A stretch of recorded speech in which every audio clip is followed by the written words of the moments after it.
Bonsoir à toutes et à tous, bienvenue sur H Télévision.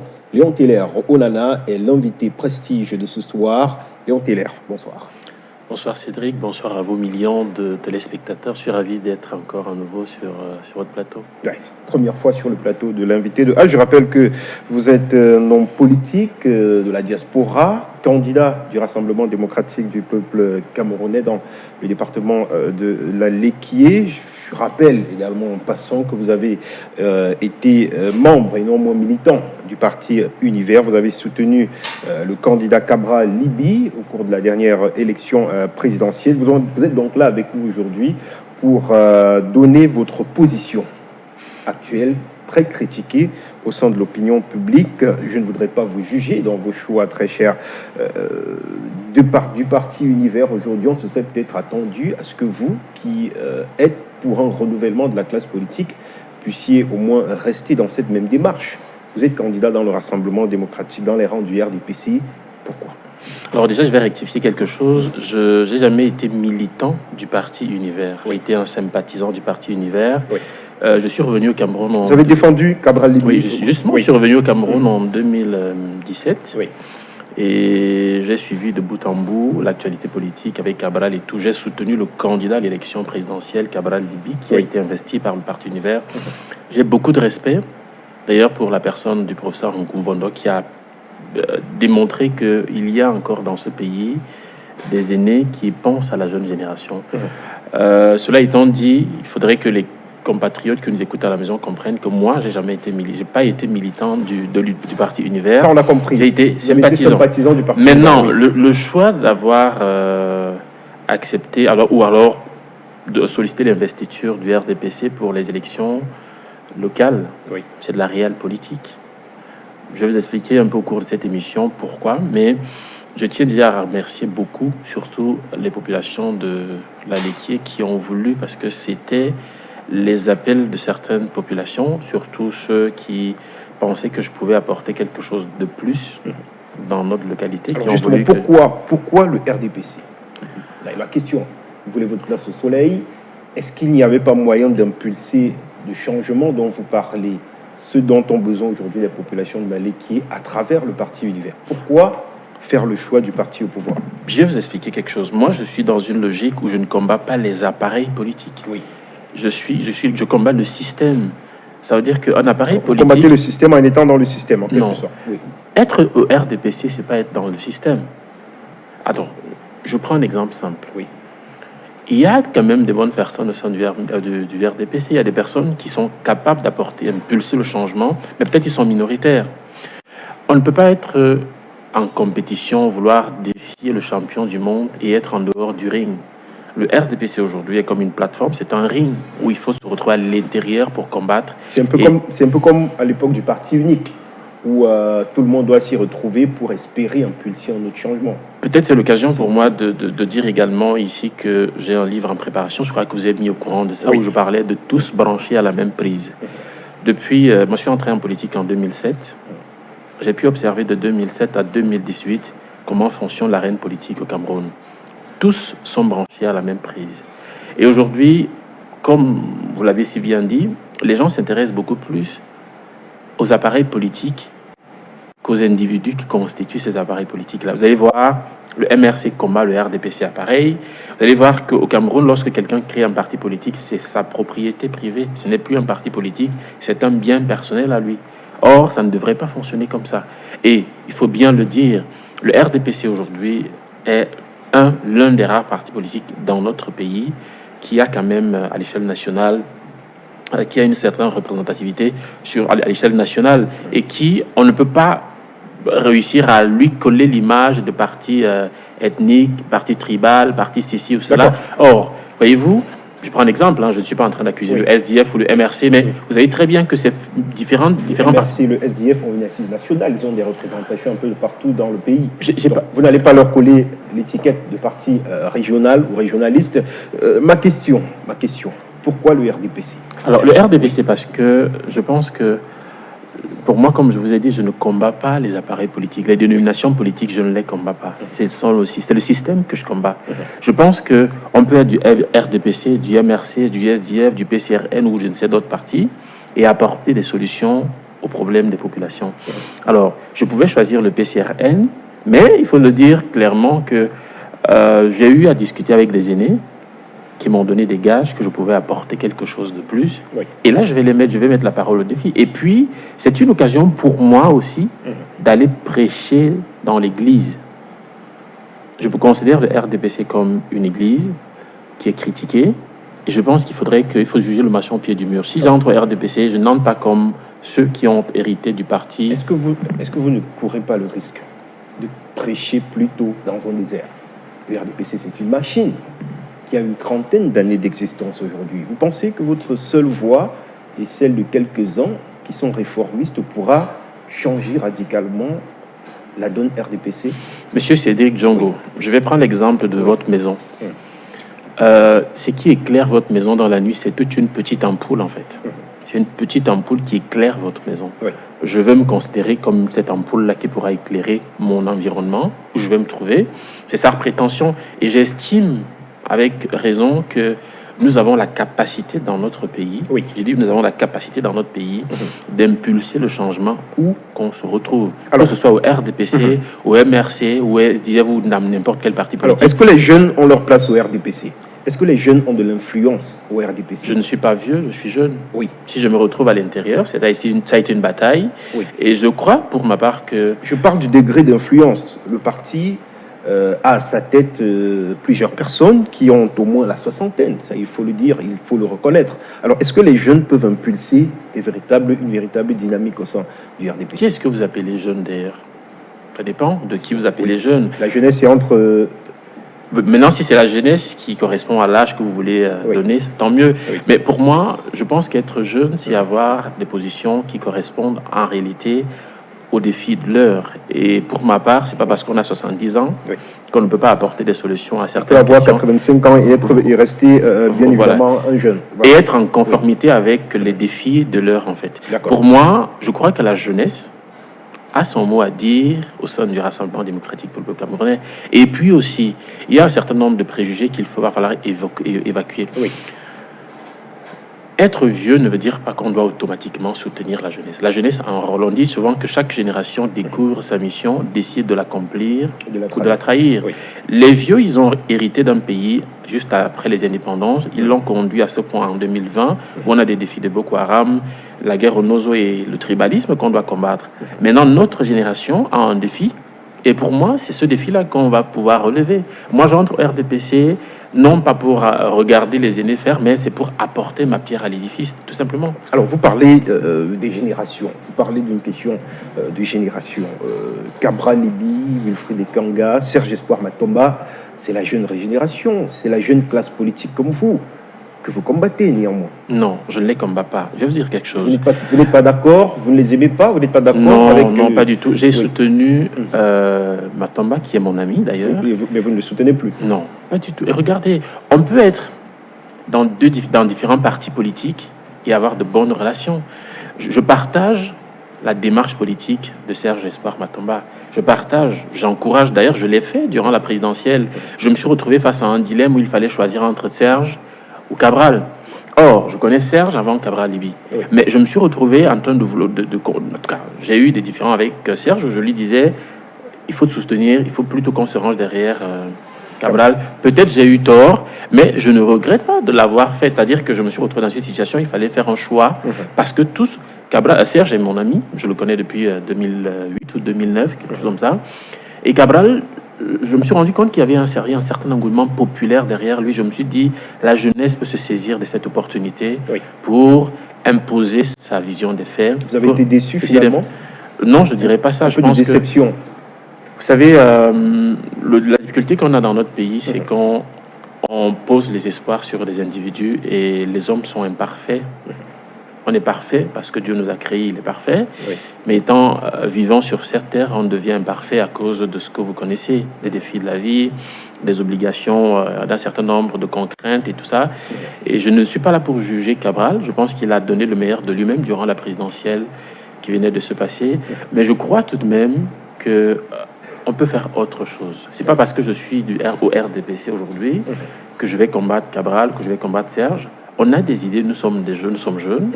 chacun pourra apporter le meilleur de Vous lui-même. allez combattre Wilfried Ekanga, la jeunesse du non, pas du tout. pour la renaissance du Cameroun. Non, pas du tout. Pourquoi je vais le combattre? Je vous ai dit, je ne combats pas les individus, je combats un système qui les permet.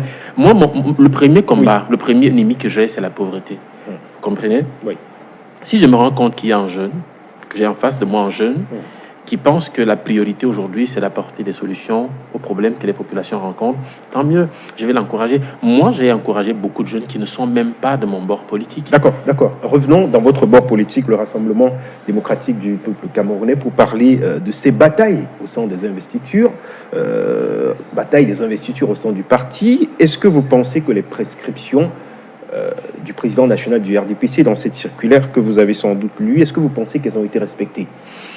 Ce sont les prescriptions du président national du RDPC. Je pense que... Plus de jeunes dans les rangs des élus du RDPC.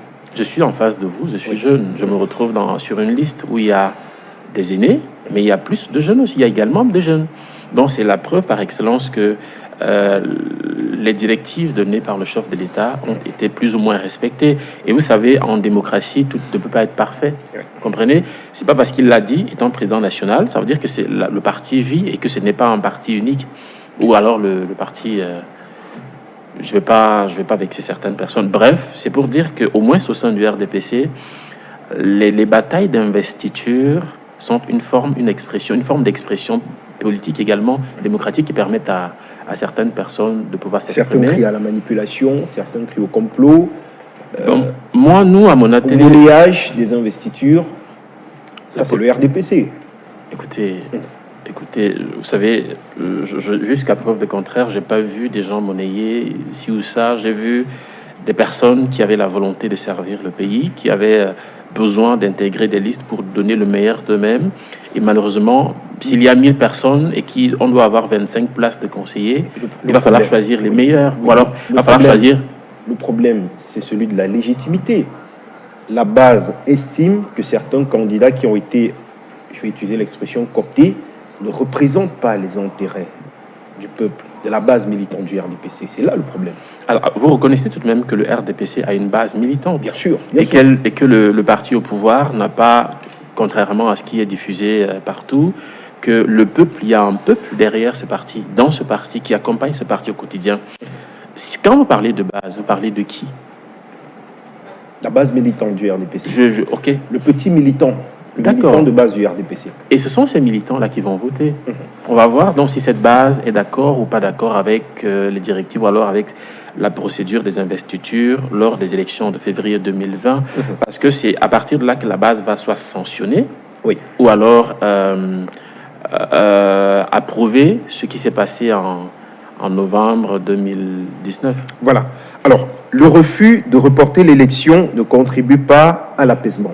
Dixit, maître Claude Assira, il est avocat au barreau du Cameroun. Il répondait à une interview, à quelques questions de nos confrères du journal Défi Actuel cette semaine, justement au sujet de ces élections. Plusieurs formations politiques de l'opposition, 3 exactement, pose un certain nombre de préalables avant sa tenue. Il y a le MRC qui a déjà jeté l'éponge. Il y a le SDF qui menace de boycotter si paix il n'y a pas dans les régions du nord-ouest et du sud-ouest. Et il y a bien évidemment le PCRN de Cabral Libye qui demande un rallongement. Alors, le refus de reporter l'élection ne contribue pas à l'apaisement. Est-ce que vous êtes d'accord avec ça? Vous savez, ce qui tue ce pays, c'est la théâtralisation de la praxis politique dans notre pays, en fait. Maître Assira est un avocat que je respecte, c'est un aîné que je respecte. Aujourd'hui, lorsqu'il demande à ce qu'on reporte les élections, c'est sur quelle base légale? Comprenez que si le président de la République avait décidé unilatéralement de dire, écoutez, parce que je n'ai pas encore donné des versions, des directives par rapport à de saisir le Parlement. Voilà. Saisir le Parlement, ça aura quelle base? On a une constitution qui doit être respectée. Qui peut être modifiée. Oui, qui peut être modifiée. Tu vois, dire qui peut être, pas qui doit être modifiée, mais qui peut être modifiée. Bien sûr, là nous sommes dans les possibilités. Voilà, qui peut être modifiée, pas qui doit être modifiée. Qui peut, bien sûr. Donc, ce qui fait que, en convoquant le corps électoral, il était dans le cadre du droit, c'est-à-dire c'était dans la logique républicaines, dans les règles républicaines, qu'ils puissent convoquer le corps électoral pour permettre à ceux qui veulent donc apporter leurs solutions, qui veulent implémenter, qui veulent influencer la gestion de la crise au nozo, de pouvoir s'exprimer dans les urnes. Parce que de quoi est-ce qu'il est question? On a taxé le Parlement actuel d'illégitime, d'illégal, parce que jusqu'à aujourd'hui, on a eu à proroger le mandat. Tant mieux. Maintenant que les partis politiques de l'opposition ont l'occasion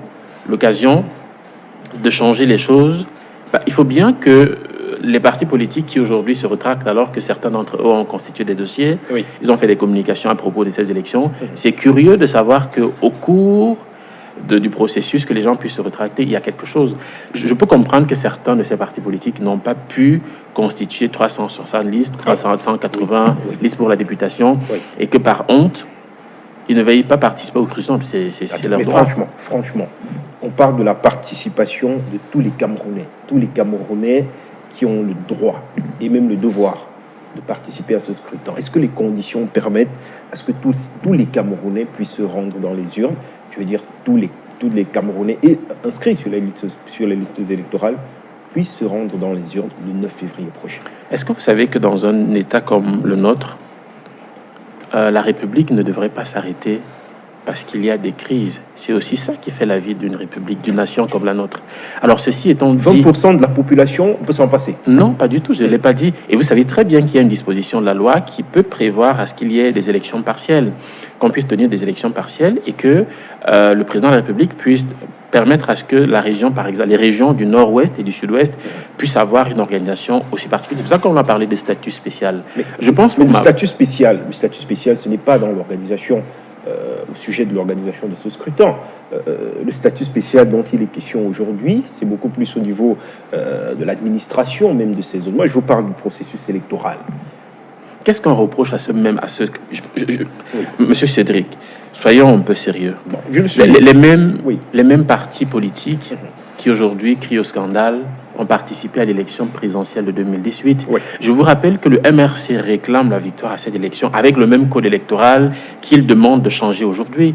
Mais c'est une incohérence. C'est être incohérent à la limite. Parce qu'on ne peut pas avoir dit...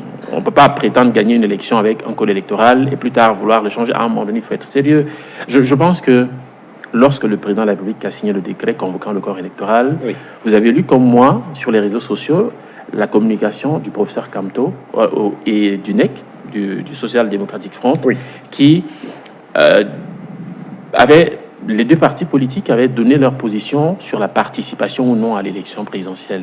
Je peux encore être d'accord avec quelqu'un comme Akere Mouna, qui s'est retiré et qui n'a plus pris part, qui ne veut pas prendre part au processus, ou alors Madame Kawala qui ne veut pas prendre part au processus électoral. C'est leur droit. Ils sont cohérents parce qu'ils l'ont dit avant et ils respectent ce qu'ils ont dit. Mais Akere Mouna était bien partie prenante lors des élections présidentielles. De 2018, oui, mais après 2018, il ne s'est pas manifesté. Ça veut dire qu'il a pris ses quartiers et il respecte sa démarche. Moi, ce qui me gêne, c'est d'avoir des hommes politiques, des leaders politiques qui changent en fonction des circonstances. Est-ce que leurs revendications sont fondées? Non. Je dirais, écoutez, les revendications de ces deux formations politiques... Est-ce que exiger le retour à la paix avant toute élection? Comment on fait pour trouver des solutions au nord et au sud-ouest si on n'a pas un parlement qui est validé par tous, si le SDF n'est pas fortement représenté à l'Assemblée nationale? Là est le problème, là est la question. Qui désigne les élus, Léon Teller-Onana? Je vous pose une question. Quelle population qui sont terrorisées par les rebelles séparatistes sur le terrain? Pourquoi ils ne sont pas? Le seront sans doute. Ils auraient dû boycotter les élections présidentielles et ne pas y aller. 5% dans le nord-ouest. Franchement. Alors, je pense qu'on ne se comprend pas, Monsieur Zongo. On ne peut pas avoir participé à une élection en 2018 avec le même code électoral qu'on trouve bancal.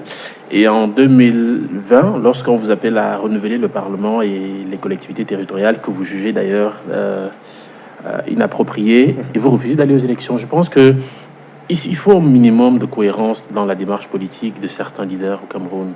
Soit on veut construire le Cameroun, ou alors on veut se construire soi-même sa petite notoriété et prendre des prébendes et aller au quartier. Parce que le SDF a participé aux élections présidentielles, à l'élection présidentielle. Le MRC également. D'ailleurs, revendique la victoire avec le même code électoral. Comment vous jugez ça sérieux qu'aujourd'hui, le MRC, qui a d'ailleurs commis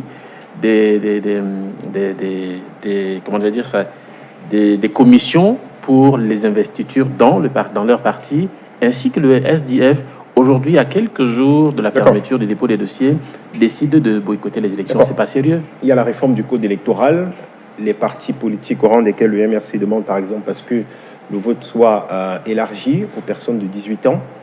Vous êtes d'accord avec cette réforme? Je suis d'accord. Vous qui êtes pour que la classe politique soit renouvelée pour une meilleure implication des jeunes dans la politique? Je suis parfaitement d'accord. Oui. Maintenant, la question fondamentale est celle de savoir si le MRC aujourd'hui valide le Parlement actuel alors qu'il trouve que le Parlement c'est un Parlement obèse, c'est-à-dire que le RDPC est majoritaire, on lui donne l'opportunité d'aller aux élections et de pouvoir influencer également le débat politique. C'est ça. On peut tenir ce débat après l'élection présidentielle, après les élections locales, non pas avant. Parce que si demain, je prends un exemple simple, le MRC, avec son unique député, dépose le projet de loi et que le RDPC vote contre, ils vont également se plaindre en disant, ben voilà, c'est parce qu'il y a une majorité obèse à l'Assemblée que la loi n'est pas passée. Or, ils ont la possibilité aujourd'hui de prouver qu'ils sont capables de mener de bons débats et de pouvoir rallier les Camerounais à leur cause. D'accord, du Parlement, parlons-en justement. Un projet de loi en vue de sanctionner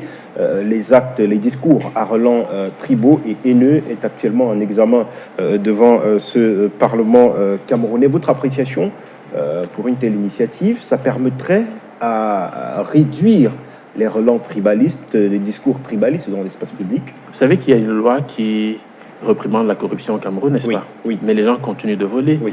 Le fait n'est pas d'avoir une loi, mais je pense qu'il faut plutôt éduquer les populations parce que les réseaux sociaux, c'est un fourre-tout. Il y a des faux profils, des vrais profils, des personnes qui se font pirater les comptes. Oui. On peut avoir tout et n'importe quoi. On peut accuser quelqu'un d'avoir fait poser un acte alors qu'il n'en est pas effectivement l'auteur. Je pense pour ma part que le projet de loi, c'est une très bonne chose. Ça va peut-être ralentir une certaine minorité, mais ça ne pourra pas résoudre le problème.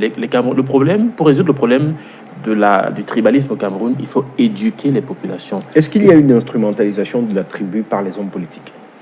Bien sûr. Si je dis non aujourd'hui, ce sera faire dans la langue de bois, mais il faut voir qui sont ceux qui instrumentalisent certains. Alors, je vais vous expliquer quelque chose. Qui est-ce? Lorsque vous prenez le taxi le matin, vous ne demandez pas au taximan s'il est Bami, s'il est Betty, s'il est Boulou, s'il est du Nord. Vous prenez le taxi. Ce qui vous intéresse, c'est qu'il vous ramène à destination. Oui. Et lorsque vous voyez un peu à Kondengui, les gens qui sont arrêtés, ce ne sont pas les gens d'une seule ethnie au Cameroun ou d'une seule tribu. Oui. Ce sont des Camerounais qui viennent du Nord, du Sud, de l'Est et de l'Ouest, à l'Ouest.